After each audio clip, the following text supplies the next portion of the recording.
أعوذ بالله من الشيطان الرجيم.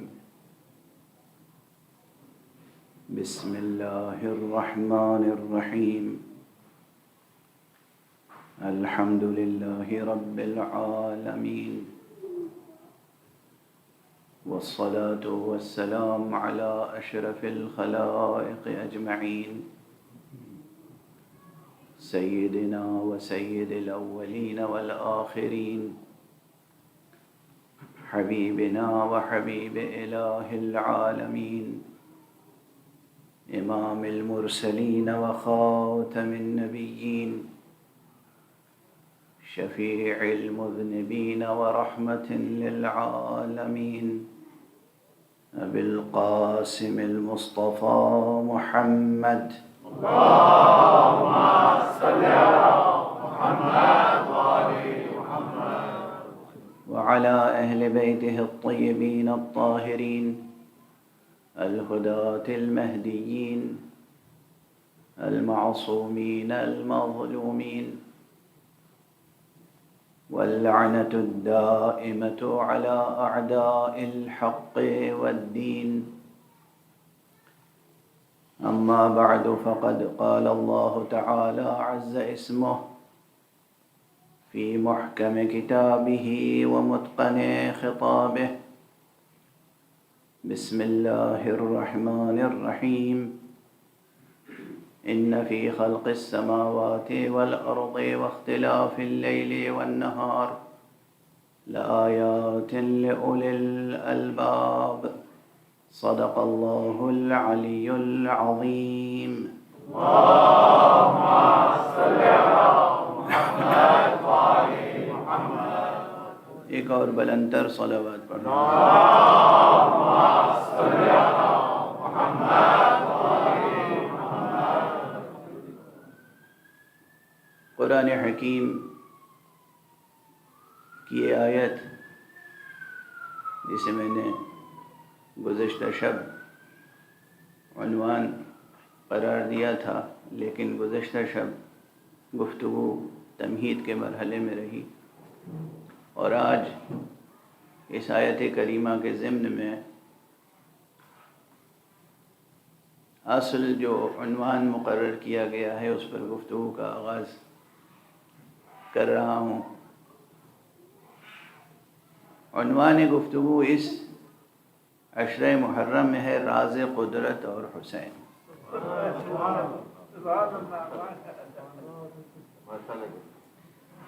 میں اپنی اس روش کی طرف پھر آپ کو ملتفت کر دوں، متوجہ کر دوں کہ جب سے میں اس منبر حسینی پر آ کر گفتگو کر رہا ہوں، ہمیشہ میری کوشش یہ رہی کہ سلسلہ تفکر آگے بڑھتا رہے. یعنی جہاں گزشتہ برس فکر پہنچی تھی، اس برس فکر اس سے آگے بڑھے اور منطقی تسلسل بھی برقرار رہے.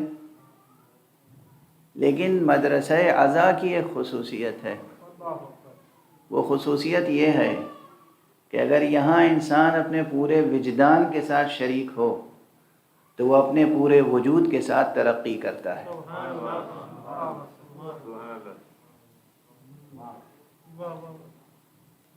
کاش یہ جملہ محفوظ رہ جائے.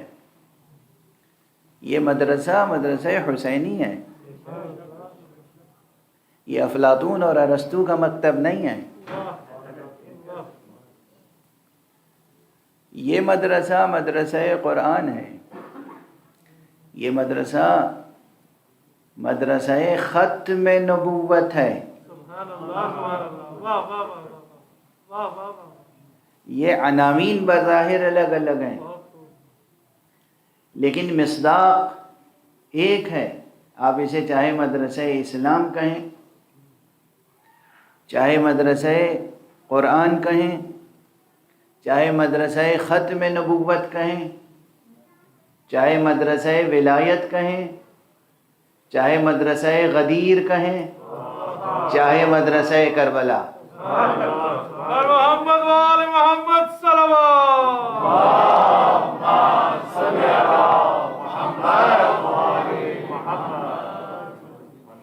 اور بہت زیادہ لبرل اپروچ ہو تو مدرسہ انسانیت کہہ لیجیے. ایک صلوات پڑھ دیجیے محمد والے.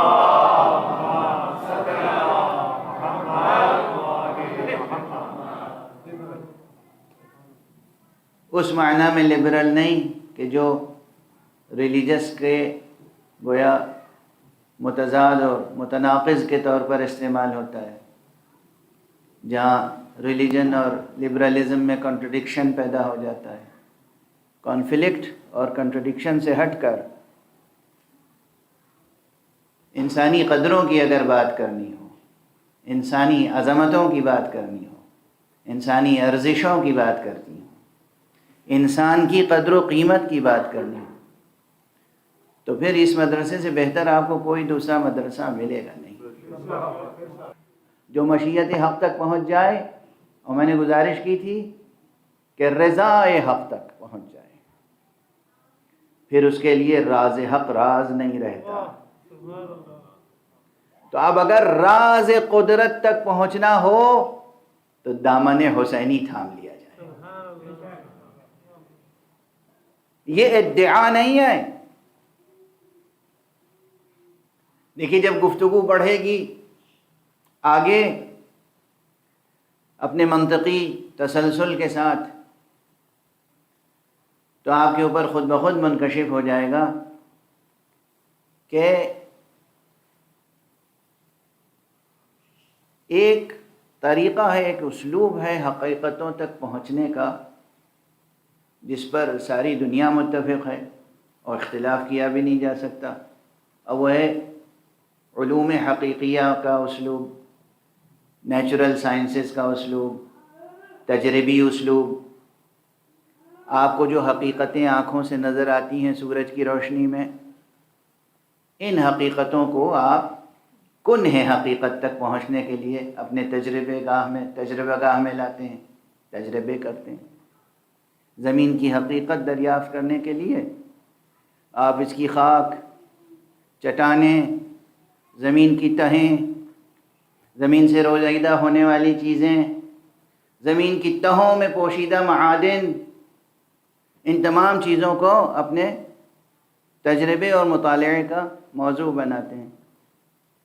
اور زمین کیا ہے، خاک کیا ہے، زمین کے اندر اور کیا کیا عناصر ہیں، ایلیمنٹس کتنے ہیں، یہ تمام آپ کی تحقیق کا موضوع بنتا ہے. نام گرامی حسین ابن علی کے ساتھ تاریخ بھی وابستہ ہے، اور علوم کی مختلف شاخیں اس شخصیت پر آ کر متمرکز ہوتی ہیں.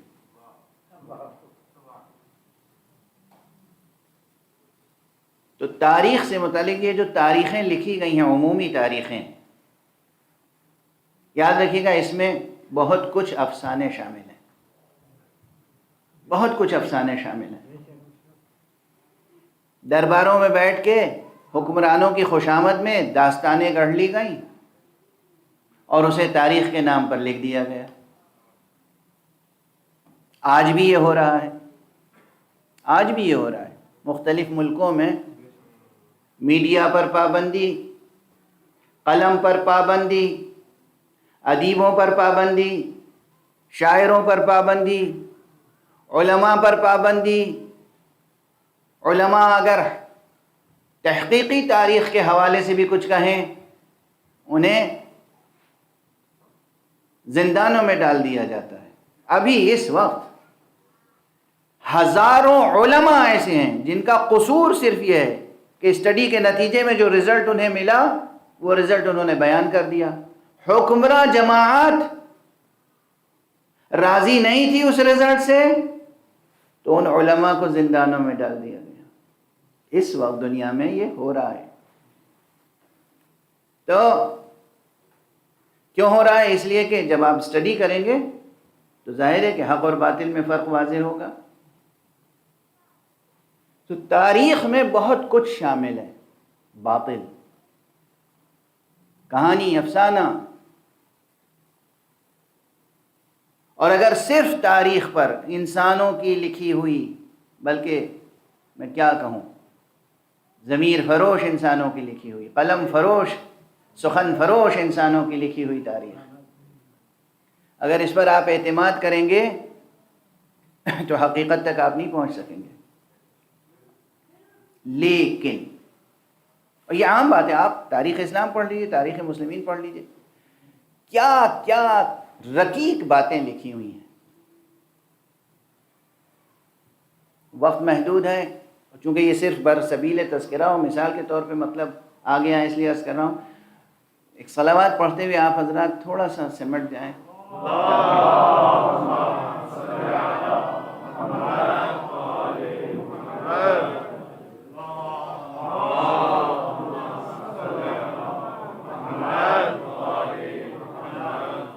جزاکم اللہ. یہ مجھے کہنے کی ضرورت نہیں ہے کہ آپ جس جذبے سے آئے ہیں، یہ یقین رکھیے،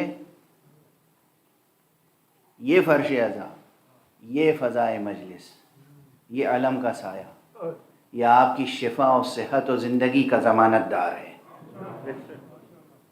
اس لیے ہر طرح کا خوف دلوں سے نکال دیجیے.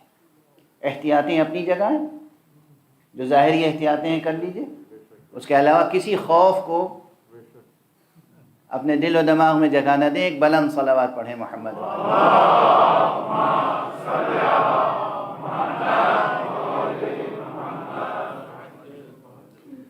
تو میں جلدی سے تیزی سے اس مطلب کو عرض کر دوں کہ یہ دنیا کی ظاہری تاریخ، سماجی و سیاسی تاریخ، اسی کا اگر مطالعہ کریں تو اس میں حرف باطل بہت ہے، جھوٹ، افسانہ، کہانی، داستان بہت ہے. حتیٰ کہ سیرت پیغمبر صلی اللہ علیہ وآلہ وسلم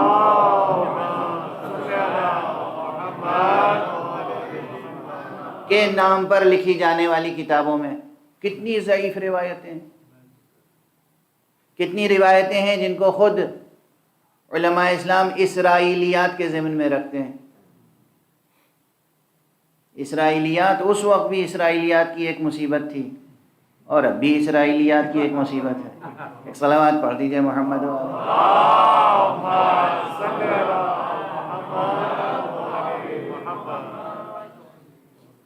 تو بہت کچھ افسانہ ہے، بہت سی حقیقی روایتیں لکھی ہی نہیں گئیں، بہت سی لکھ کر جلا دی گئیں، بہت سی یاد کر کے بھلا دی گئیں، اور حضور علیہ الصلوۃ والسلام کے پاک و پاکیزہ اور منزہ اور نفیس اور لطیف اور نورانی کردار پر ایسے ایسے واقعات بیان کیے گئے کہ ایک مومن، ایک مسلم اور ایک صحیح الفکر اور سلیم الطبع عام انسان بھی قبول نہیں کر سکتا کہ اللہ کی طرف سے آنے والا ایک پیغمبر، ایک نبی، ایک ہادی، ایک رہبر، بھلا وہ کیا اس طرح کا اقدام بھی کر سکتا ہے؟ کیا وہ یہ بھی ارشاد فرما سکتا ہے؟ کیا وہ یہ تعلیم بھی دے سکتا ہے؟ تو یہ سب کیا ہے؟ ضعیف روایتیں، غلط روایتیں، اسرائیلیات، بہت کچھ تاریخ میں موجود ہے. اور یہاں تک کہ متواتر حدیثوں میں سے ایک حدیث یہ ہے، متواتر یعنی اب اس کا اجمالی جو ہمارے ہاں ایک تعریف ہوئے کہ جس پر یقین ہو کہ ہاں حضور علیہ الصلوۃ والسلام نے یہ فرمایا ہے، یقین حاصل ہو جائے. متواتر حدیثوں میں سے یہ ہے کہ خود رسول اللہ صلی اللہ علیہ وآلہ وسلم نے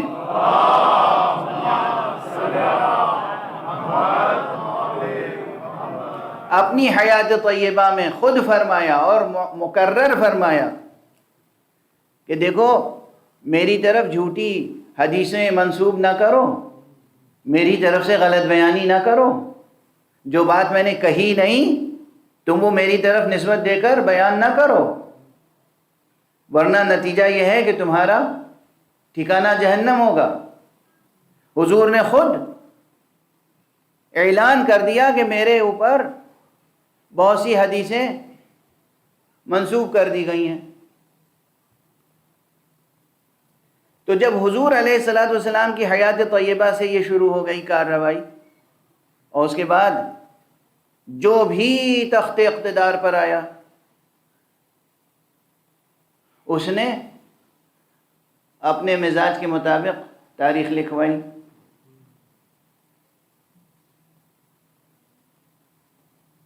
جو بھی حاکم وقت تھا، اور حاکم کی تابعداری کرنے والوں کی کمی تو ہے نہیں، عام طور پر کتنے مضبوط دل اور دماغ کے لوگ ہیں جو اگر حاکم کوئی غلط بات کہہ رہا ہو تو وہ اس کے سامنے کھڑے ہو کے کہتے ہیں کہ آپ جو کہہ رہے ہیں غلط ہے، حقیقت اس کے برخلاف ہے۔ کتنے جانتے بوجھتے، پورے یقین کے ساتھ حقیقت کو جانتے بوجھتے اگر حاکم کچھ کہہ رہا ہے تو پھر یہی کہیں گے جی آپ صحیح فرما رہے ہیں۔ مزاج اکثریت کا یہی رہا ہے اور یہی ہے، اور اس دار دنیا میں یہی رہے گا۔ اکثریت بدلنے والی نہیں ہے، لیکن اکثریت کے ذہن میں یہ بات رہے کہ حق پرست اقلیت بھی بدلنے والی نہیں ہے۔ صلوات پڑھ دیں محمد و آل محمد۔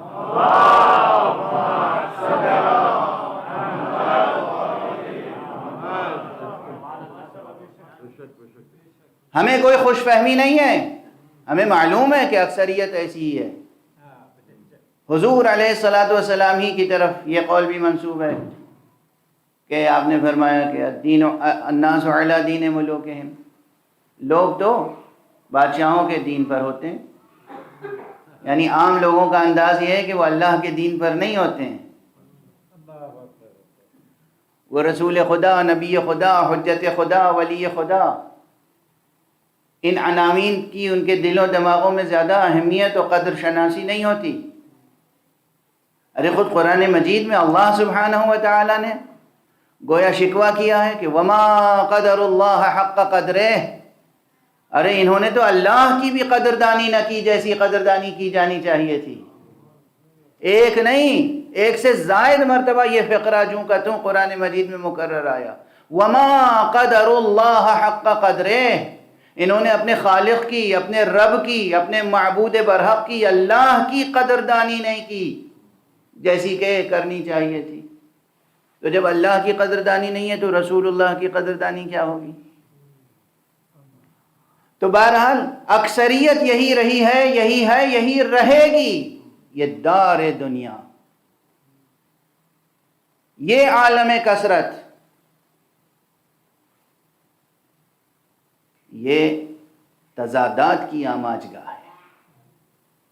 تضادات، کانفلکٹس، کانٹرڈکشنز، تضادات، یہ عالم تضادات کا ہے، یہ مان کے چلیے۔ یہ سماجی حقیقت بھی ہے اور یہ بہت بڑا فلسفیانہ مسئلہ بھی ہے۔ یہ فلسفیانہ مسئلہ ہے، یہ کائنات تضادات ہے۔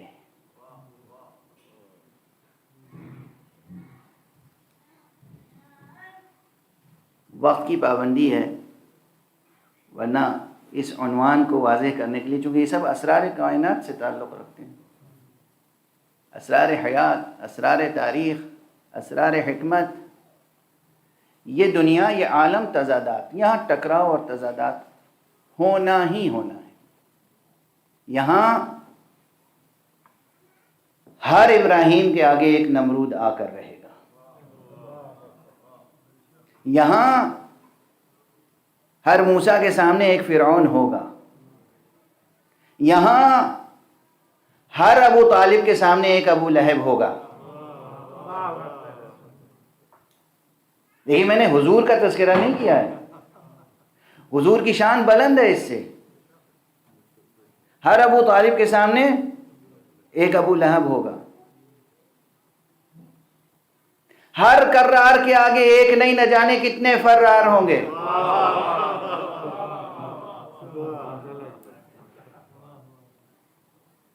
ہر صاحب حق اور حق پرست کے سامنے نہ جانے کتنے باطل پرست ہوں گے۔ یہ دنیا تضادات کی دنیا ہے۔ اب بات یہیں ختم نہیں ہوتی. مجھے ڈر ہے کہ وقت کی محدودیت میں شاید گفتگو مکمل نہ کر پاؤں، لیکن یہ عنوان خود بہت اہم عنوان ہے.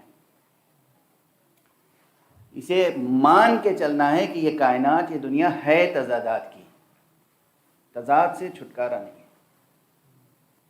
12 گھنٹے کا روشن دن ہے تو 12 گھنٹے کی تاریک رات ہوگی. یہ عالم وہ ہے کہ ممکن نہیں ہے کہ دن ہی رہے سرمدی دن. یہ عالم وہ عالم نہیں ہے کہ جہاں رات رہے خنک اور ٹھنڈی رات اور وہ سرمدی ہو جائے. اس زمان و مکان کے شرائط میں گویا مجھے کہنے دیجئے اپنے انداز سے بنیادی شرط تضاد ہے. شاید اس عنوان کو اس طرح سے کسی نے بیان نہ کیا ہو آپ کے سامنے.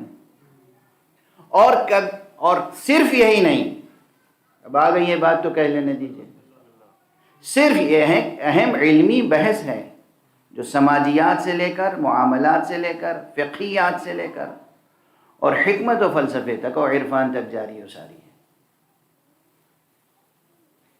جہاں تضاد کا کوئی نام و نشان نہیں، وہ صرف عالم ہو ہے، وہ عالم وحدت ہے، وہ حقیقت توحید ہے.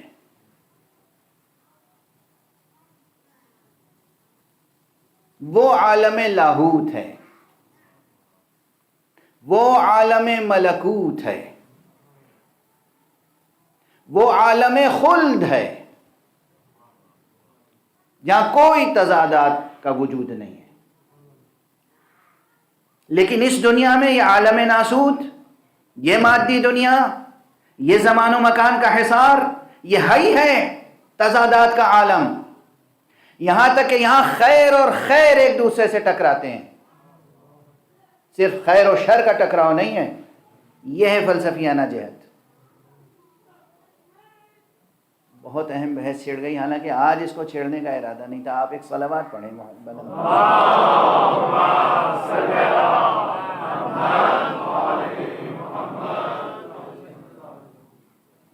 آمادہ ہیں سننے کے لیے؟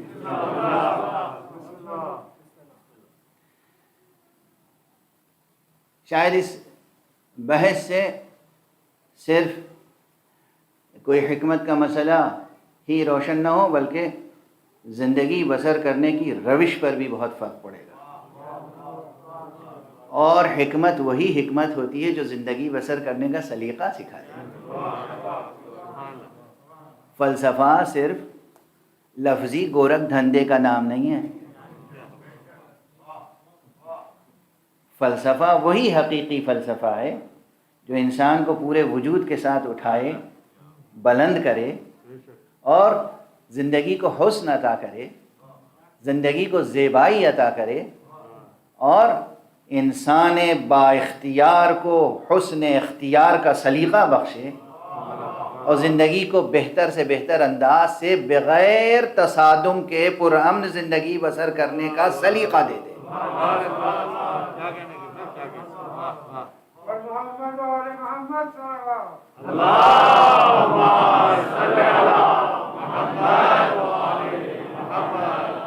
اب دیکھیے، اگر یہ ایک چھوٹا سا نقطہ روشن ہو گیا، اگر روشن ہو گیا تو کوئی بھی روشن نقطہ چھوٹا نہیں رہ جاتا. پھر روشنی کبھی چھوٹی نہیں ہوتی، روشنی پھیلتی چلی جاتی ہے. اندھیرے کے بڑھنے سے روشنی کو گھٹتے میں نے نہیں دیکھا، روشنی کے آنے سے اندھیرے کو کٹتے دیکھا ہے. گھوپ اندھیرا ہو لیکن وہاں ایک شمع جلا دیجئے، تاریکی کا دامن چاک چاک ہو جائے گا. تو بس روشنی کی طرف تشریف لائیں، روشنی کی طرف سفر جاری رکھیں.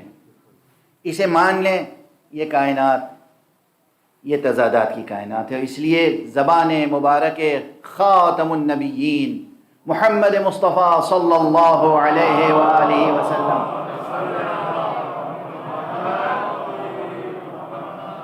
پر ایک تعریف ہے. آپ نے فرمایا اس دنیا کو کہ یہ دار ہدنہ ہے، دار ہدنہ کسے کہتے ہیں؟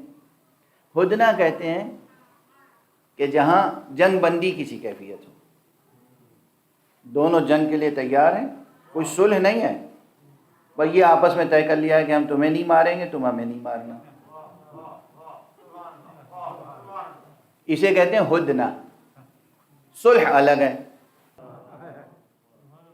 اب یہ ہدنہ ایک بڑا جامع زبان مبارک پیغمبر پہ یہ کلام آیا ہے، اس دنیا کو کہا یہ دار ہدنہ ہے۔ کیوں فرمایا؟ تیزی سے ایک مثال عرض کر دوں، حالانکہ وقت ختم ہو چکا ہے اور جو کچھ آج باب کر سکتا، لیکن یہ نقطہ اگر روشن ہو گیا تو روش معصوم بھی روشن ہو جائے گی۔ دیکھیے ایک مثال دو، دو ملک ہیں، دونوں ملک کے شہری ہیں۔ اس ملک کا شہری اپنے ملک سے محبت رکھتا ہے، یہ محبت خیر ہے یا شر؟ خیر۔ حب وطن جزو ایمان ہے، یہ اسلام ہی کا اعلان نہیں ہے، تقریباً ہر دین اس کو تسلیم کرتا ہے، انسان کو اپنے وطن سے محبت ہوتی ہے۔ یہ اور بات ہے کہ جو حدیث میں وطن کا ذکر ہے وہ کوئی اور وطن ہے، یہ بھی خیال رہے۔ حدیث جو حضور یا باب عصمت سے جو ہم تک حدیث پہنچی ہے، جہاں کہا گیا حب الوطن من الایمان، تو اس سے یہ خاکی وطن مراد نہیں ہے، جہاں سے ہماری نورانی روحیں آئی ہیں وہ وطن مراد ہے، یعنی اس ذات پاک کی، اس عالم بالا کی محبت عین ایمان ہے۔ تو ذہن روشن رہے، پاکیزہ نورانی روحوں کو ایک مٹھی خاک پر قربان نہ کر دیجیے گا، وہ وطن کچھ اور ہے، اس وطن کی محبت جزو ایمان ہے۔ لیکن بہرحال ایک منزل میں جہاں جو انسان کا یہ عرضی وطن ہے، اس سے بھی الفت، محبت، وفاداری تقاضائے حیات ہے، تقاضائے حیات عرضی ہے، اور چونکہ تقاضائے حیات عرضی ہے اس لیے ہر تقاضائے زندگی کو پورا کرنا دین کا بھی تقاضا ہے۔ اور فرمایا اپنے راہ و روش فکر و استدلال، اصل وطن وہ ہے، لیکن یہ جو وطن ہے ہمارا اس سے بھی محبت لازمی ہے، فطری ہے۔ اب عرض کروں اس سے آگے، اس ملک کا رہنے والا اپنے وطن سے محبت کرتا ہے، یہ محبت خیر ہے یا نہیں؟ اس ملک کا رہنے والا بھی اپنے ملک سے محبت کرتا ہے، یہ خیر ہے یا نہیں؟ اس محبت کا تقاضا یہ ہے کہ یہ اپنے ملک سے دفاع کرے، یہ دفاع کا جذبہ خیر ہے یا نہیں؟ اس ملک سے محبت کا تقاضا یہ ہے کہ یہ اپنے ملک سے دفاع کرے، یہ خیر ہے یا نہیں؟ یہ دفاع کرے گا اور یہ دفاع کرے گا، دونوں خیر، نتیجہ کیا ہے؟ تصادم۔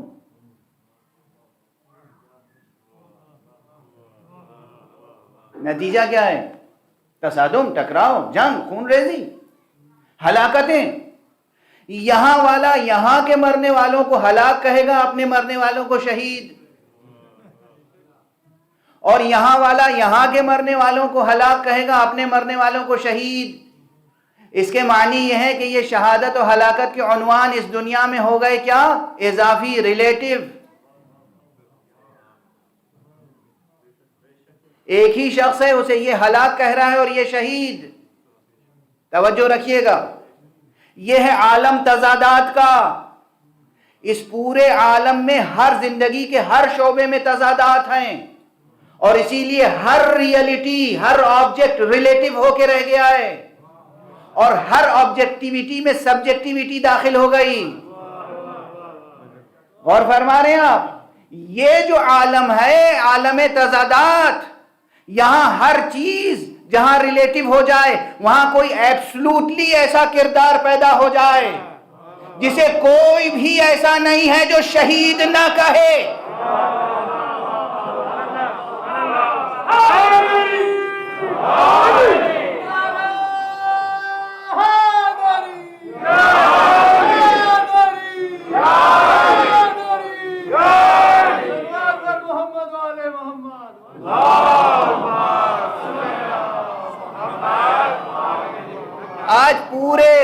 عرضی پر کوئی انسان ایسا نہیں ہے جو حسین کو شہید نہ کہتا ہو. یہ ہے روش معصوم. تضادات کے عالم میں بھی اپنے کردار سے وحدت کی شمع روشن کی. صلوات پڑھیں محمد و آل محمد.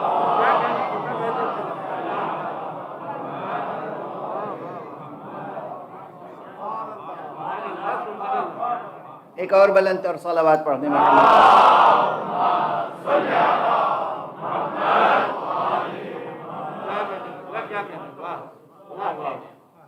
آج شام کے ممبروں کا خطیب بھی حسین کو شہید ہی کہتا ہے. آج عراق کے ممبر کا خطیب بھی حسین کو شہید کہتا ہے. آج ہندوستان کے ممبر کا خطیب بھی حسین کو شہید کہتا ہے. آج آسٹریلیا کے ممبر کا خطیب بھی حسین کو شہید کہتا ہے. آج امریکہ کے ممبر کا خطیب بھی حسین کو شہید کہتا ہے. اس تضادات کے عالم میں بھرپور زندگی گزار کے، بھرپور جنگ و جہاد کرنے کے بعد ایسا غیر متنازع عنوان حاصل کر لینا، یہ ہے روش معصوم. حقیقت توحید کے ساتھ کمال اتحاد کا نام ہے سیرت معصوم. صلوات پڑھ دیں محمد و آل محمد.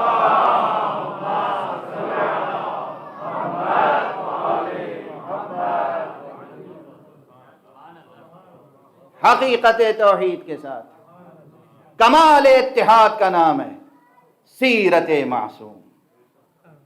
جہاں دنیا کے تضادات، کانفلکٹس سب اپنی اپنی حدوں میں رہتے ہیں اور ان کا دامن ہمیشہ تضادات سے بلند رہتا ہے. یہ حسین ہے جنہیں ساری دنیا شہید کہتی ہے، اور ان کے بابا کا عالم کیا ہے؟ وہ بھی شہید ہیں. لیکن کتنی جنگیں لڑی امیر المومنین علیہ السلام نے، کتنے مسالک میں آج مسلمان بٹے ہوئے ہیں. کچھ بھی ہو، کتنا ہی اختلاف ہو، مگر ساری بحثیں کرنے کے باوجود، چاہے وہ جنگ جمل ہو، چاہے وہ جنگ صفین ہو، چاہے وہ جنگ نہروان ہو، ہر مکتب کا محقق، محدث، فقیہ، مجتہد کہتا یہی ہے، جو کچھ بھی ہو مگر حق علی کے ساتھ تھا.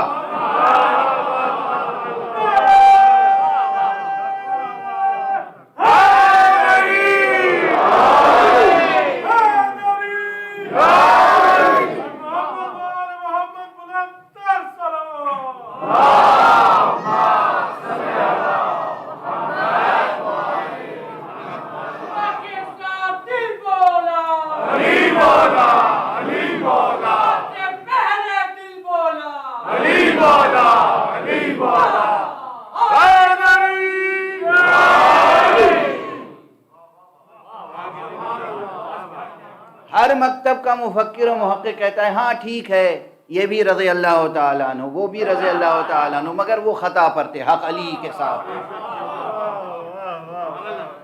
بس عام انسانوں میں اور نبی میں فرق یہ ہے، سب نے خوب تجربے کر کے، جنگوں میں جا کے، لڑائیاں لڑ کے، جان دے کر، محنت کر کے، تاریخ کا مطالعہ کر کے کہا حق علی کے ساتھ ہے. نبی سب سے پہلے اعلان کر دیتا ہے علی مع الحق والحق مع علی. علی حق کے ساتھ ہے، حق علی کے ساتھ ہے، اور حق وہ علی وہ بلند معیار حق ہے. اس تضادات کی دنیا میں، اس تضادات کی دنیا میں، اس کائنات تضادات میں علی وہ حق کا روشن چراغ ہے کہ جس کے لیے رسول کہتے ہیں اللہم ادر الحق حیث ما دار علی. اے پروردگار حق کو ادھر موڑ دے جدھر علی مڑ جا.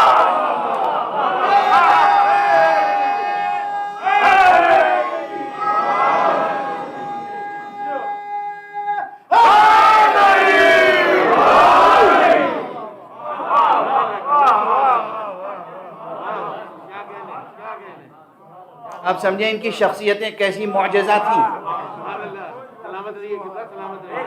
میں نے عرض کیا پورے علمی اور حکیمانہ ذمہ داری کے ساتھ، طالب علمانہ ذمہ داری کے ساتھ، ایک فلاسفیکل ریئلٹی ہے، ایک حکیمانہ حقیقت ہے. یہ عالم کثرت ہے، عالم تضادات، لیکن اہل وحدت وہی ہے، معصوم وہی ہے جس کے زیر پا تمام تضادات کچل دیے جائیں.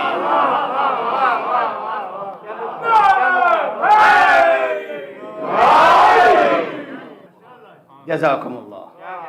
بس وقت گزر گیا، وقت ختم ہو گیا. یہ یاد رکھیے گا.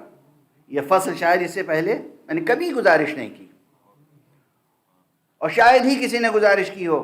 یہ عالم تضادات ہے.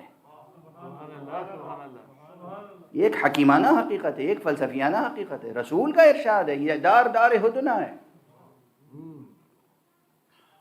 دار ہدنہ کے معنی یہ ہیں کہ آپ بھی حق پر ہیں، آپ بھی حق پر ہیں. پھر بھی خیال رکھیے گا حق پہ رہتے ہوئے بھی دونوں کا ٹکراؤ ہو سکتا ہے. وہاں روش ایسی اختیار کرنی ہے کہ بالآخر حق پر آپ کہلائیں.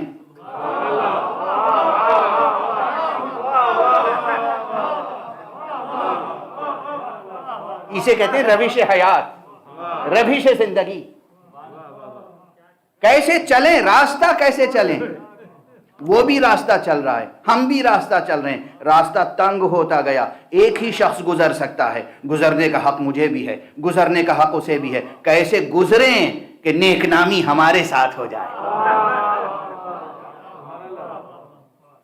اور ہمارے یہاں کیسے گزریں کہ نیک نامی ہمیں نصیب ہو. یہ حسن زندگی. بس گفتگو روک رہا ہوں کیونکہ وقت گزر گیا، وقت گزر گیا. چونکہ یہ ہے کائنات تضادات کی کائنات، اس لیے چاہے وہ معصوم ہی کیوں نہ ہو، چاہے وہ خلق عظیم کے درجے پہ فائز کیوں نہ ہو، لیکن اسے جنگیں لڑنی پڑتی. حضور نے جنگیں لڑی. وہ 60 سے زیادہ، 70 سے زیادہ، بعض مورخین نے 84 جنگیں لڑی.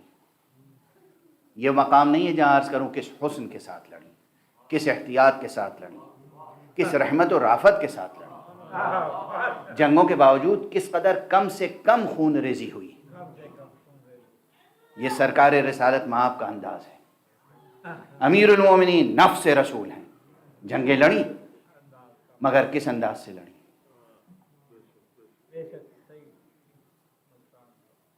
حسین ابن علی نے بھی جنگ کی.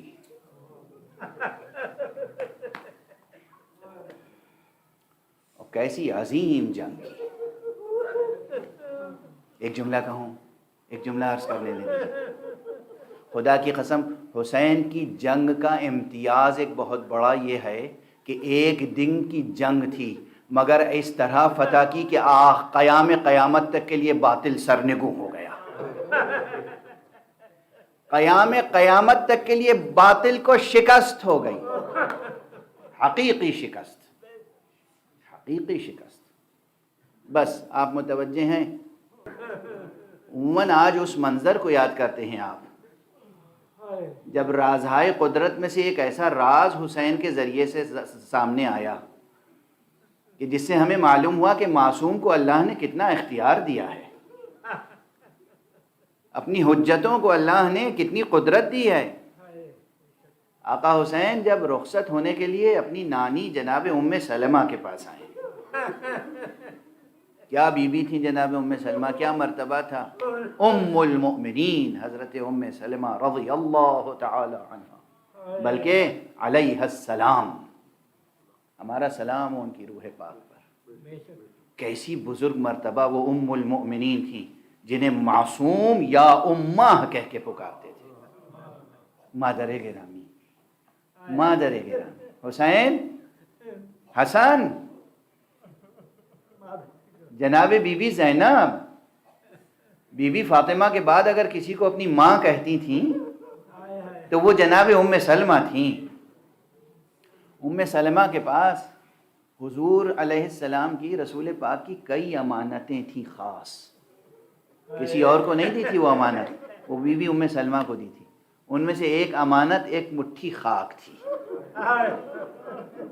لیکن یہ ایک مٹھی خاک وہ تھی جو حضور کو جبرائیل علیہ السلام نے لا کے دی تھی.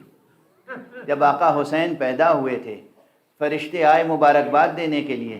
جبرائیل بھی آئے، فطرس آئے، دردائیل آئے. کون تھا جو نہیں آیا؟ اللہ کے اذن سے سب حضرت کی خدمت میں نواسے کی پیدائش کی مبارکباد دینے آئے. لیکن مبارکباد دینے کے بعد ہی جبرائیل نے ایک خصوصی پیغام پہنچایا، میرے حبیب مصطفیٰ، یہ جو نواسا تمہارا پیدا ہوا ہے اسے تمہاری ہی امت کے کچھ لوگ ذبح کریں گے، 3 دن کا بھوکا پیاسا ذبح کریں گے، اس کو یہ قربانی میری توحید کی راہ میں پیش کرنی ہوگی، قرآن کی حفاظت کے لیے، دین کی حفاظت کے لیے۔ آقا پر حزن طاری ہوا۔ جلیل القدر علماء اہل سنت، ترمذی شریف میں بھی ایسی روایتیں ہیں، امام نسائی نے بھی یہ روایتیں نقل کی ہیں، اور امام حاکم نشاپوری نے یہ روایتیں نقل کی ہیں، بہت سے علماء نے یہ روایتیں نقل کی ہیں۔ حضور نے گریہ کیا ہے، حسین ابھی بچے ہیں، حسین آغوش میں ہیں، لیکن رسول پاک حسین کی پیشانی کو بوسہ دیتے ہیں اور گریہ کرتے ہیں، حسین کے لبوں کو بوسہ دیتے ہیں اور گریہ کرتے ہیں، حسین کے گلو مبارک کو بوسہ دیتے ہیں اور گریہ کرتے ہیں۔ حسین ننھے سے حسین کرتا پہن کے آتے ہیں، ان کے گلے کے بٹن کھولتے ہیں، گویا تکمے کھولتے ہیں، سینے کو کھول کے بوسہ دیتے ہیں۔ اللہ، اور ممبر پر اپنے ساتھ لے کر بٹھاتے ہیں اور کہتے ہیں ہذا حسین فعرفو، یہ میرا حسین ہے، اسے پہچان لو۔ اجرکم علی اللہ، اجرکم علی اللہ۔ ان جملوں میں کتنی المناکی ہے، آپ محسوس کر رہے ہیں۔ جو معرفت نہیں رکھتے، جو سابقہ نہیں رکھتے اس ذکر کا، وہ نہیں سمجھ پائیں گے۔ انشاءاللہ تفصیلات عرض کی جائیں گی اور بہت سے ممبروں سے عرض کی جا رہی ہیں۔ یہ تو موسم ہی موسم عزا ہے، یہ ایام عزا ہیں، یہ محرم کا مہینہ ہے، اور محرم کی شروع کی 10 تاریخیں یہ وہ ہیں جن کی اللہ نے قرآن میں قسم کھائی ہے، والفجر ولیال عشر والشفع والوتر، انہی شب و روز کی قسم کھائی ہے حق سبحانہ و تعالی نے۔ یہ بہت عظیم شب و روز ہیں۔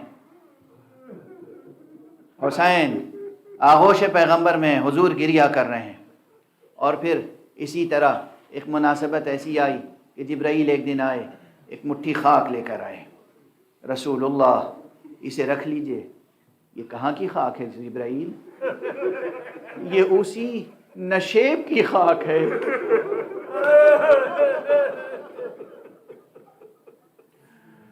سرزمین کربلا پر جس نشیب میں آپ کا نواسا ذبح کیا جائے گا۔ آقا نے لیا، میں خلاصہ عرض کر رہا ہوں اپنی زبان میں، ترجمانی عربی کی کتابوں میں، محدثین کی کتابوں میں حدیثیں پڑھ لیجئے۔ آپ صرف متن حدیث پڑھیں گے، اگر آپ سلیم الطبع ہیں، اگر آپ قلب سلیم رکھتے ہیں تو آپ خود گریہ کریں گے۔ مجھے دعوت گریہ دینے کی ضرورت نہیں ہے۔ آقا نے وہ خاک لی اور امانت کے طور پر بی بی ام سلمہ کے پاس رکھ دی، اور فرمایا کہ بی بی ام سلمہ دیکھو، یاد رکھو، یہ خاک ایک شیشی میں رکھ لو، اور میرے بعد تمہیں اللہ زندگی عطا کرے گا۔ اور اس خاک پر نظر رکھنا، جب یہ خاک خون ہو جائے تو سمجھنا کربلا میں میرا بیٹا حسین مارا گیا۔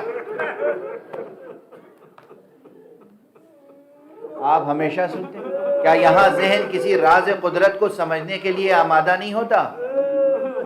خاک خون کیسے ہو سکتی ہے؟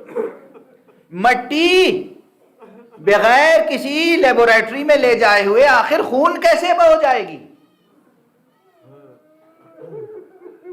تحقیق طلب مسئلہ ہے یا نہیں ہے؟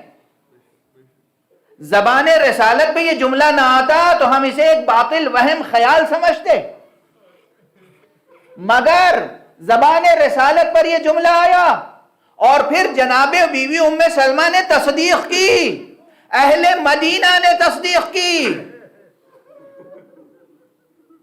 جب حسین خود آمادہ ہوئے عراق کے لیے، سفر پہ جانے کے لیے، سید الشہداء خدا حافظی کے لیے آئے، بی بی ام سلمہ محبت، فرط محبت سے کہا بیٹے عراق نہ جانا۔ امام نے کہا کیوں مادر گرامی ایسا کیوں فرما رہی ہیں؟ کہا تمہارے نانا نے مجھ سے بیان کیا، عراق کا سفر تمہیں راس نہیں آئے گا، عراق کی سرزمین پر تم قتل کر دیے جاؤ گے. کہا مادر گرامی کیا آپ سمجھتی ہیں مجھے یہ نہیں معلوم ہے؟ مجھے معلوم ہے، نانا کی زبان مبارک سے بھی میں نے سنا ہے، مجھے تمام تفصیل معلوم ہے، جزئیات معلوم ہے، اور اگر آپ چاہیں تو میں اپنی قتل گاہ کی زیارت کرا دوں. کیا اسرار قدرت ہے یہاں پر، کیا راز قدرت ہے، کیا قوت ہے جو اللہ نے اپنی حجت کو عطا کی ہے.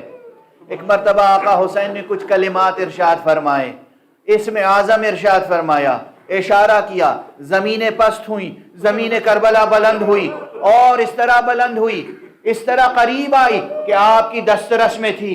آپ نے کہا دیکھیں یہ ہے وہ نشیب جہاں میں ذبح کیا جاؤں گا، اور ایک مٹھی خاک اٹھائی، کہا یہ خاک اس خاک کے ساتھ رکھ لیجئے جو نانا آپ کے سپرد کر کے گئے ہیں. اور عزیزو ہم اس لیے گریہ کرتے ہیں، ہم اس لیے ماتم کرتے ہیں کہ تاریخ گواہ ہے جب روز عاشوراء آیا دیکھا وہ خاک خون ہو چکی تھی. بی بی ام سلمہ ام المومنین نے ماتم کرنا شروع کیا، گریہ کرنا شروع کیا، واہ حسینہ واہ محمدہ واہ علیہ انا للہ و انا الیہ راجعون. رضا بقضائه وتسلیما لامرہ. پروردگار ہمیں علوم قرآن اور معارف اہل بیت سے آشنا فرما. پروردگار ہمیں قرآن اور سنت طیبہ مصطفیٰ کا پابند بنا. پروردگار ملت اسلامیہ کو ملت قرآن بنا دے. معبود ہم سب کو افراد امت قرآن میں قرار دے. پروردگار فیضان نورانیت قرآن اور اپنی رحمانیت کو اور فیضان ختم نبوت کو تمام عالم بشری، تمام عالم انسانیت کے لیے عام فرما. پروردگار معبود ہمارے سروں پر علماء اعلام کا، علماء حق کا، مرجعیات حقہ کا، مرجعیات صادقہ کا سایہ برقرار رکھ، ان کو اپنے حفظ و امان میں رکھ. پروردگار آیت اللہ العظمیٰ سیستانی کو اپنے حفظ و امان میں رکھ. پروردگار حضرت ولی فقیہ کو اپنے حفظ و امان میں رکھ. پروردگار جہاں جہاں بھی ہم حسین کے ماتمی ہیں، جہاں جہاں بھی حسین کے عزادار ہیں، ان کو اپنی خاص حفظ و امان میں رکھ. پروردگار اپنے ولی آخر کو اذن ظہور عطا فرما اور ان کے ہاتھوں سے اپنی رحمت و رافت و عدالت کا پرچم لہرا دے. ماتم حسین.